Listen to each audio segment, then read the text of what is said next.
Hi, I'm John Fisher, and I'm going to be reading the catch of the day for today, Friday, which is March 4, 2022. And the title of our catch today is Don't Give Up on Anyone. My wife, Marty, loves to tell the story of a dramatic rescue in which she played a significant role when she was a flight attendant.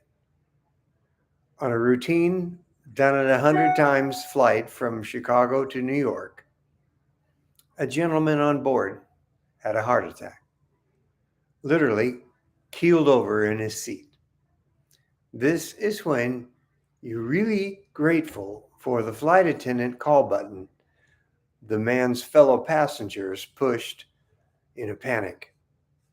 Marty sprang into action as soon as she discovered what had happened.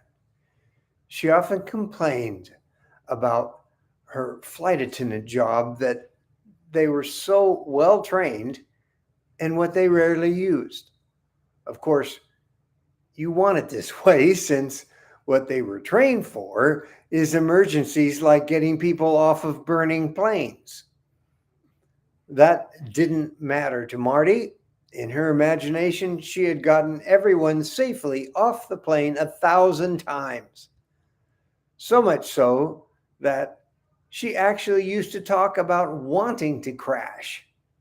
I tried to point out to her that in most crashes there were no survivors, but she would have none of that.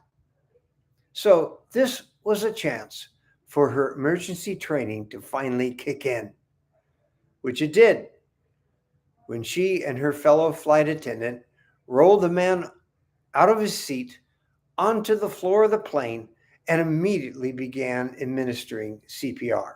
One of them breathing air into his lungs while the other pressed on his breastbone. For over an hour, they carried this out, never knowing for sure whether or not they were saving the man's life or merely manipulating a corpse. To carry this out for so long was exhausting work, and more than once during the process they contemplated giving up. But this is Marty we're talking about here, and give up is simply not in her DNA. Marty also happened to know the pilot well.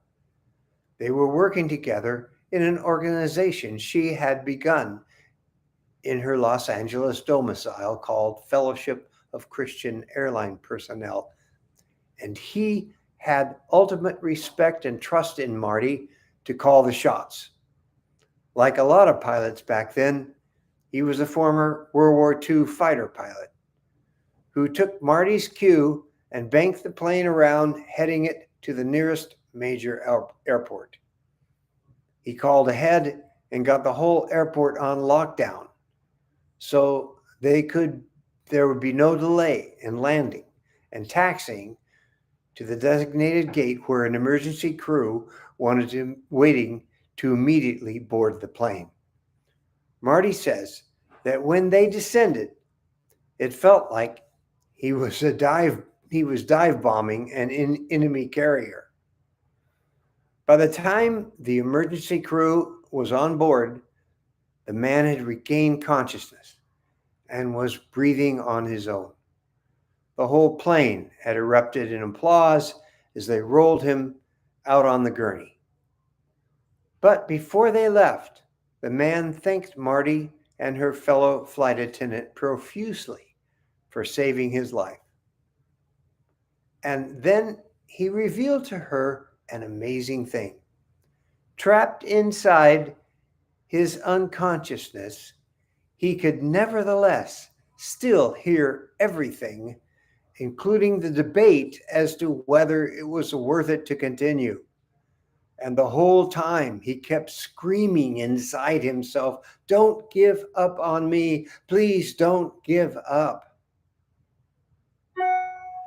I want you to start imagining that everyone you meet, whether they acknowledge it or not, whether they are a seeker or an avid atheist, somewhere deep down inside, there is a voice screaming, "Don't give up on me. Please don't give up." Learn to listen for that voice and believe it. And whatever you do, don't give up on anyone. This is John Fisher for Grace Turned Outward.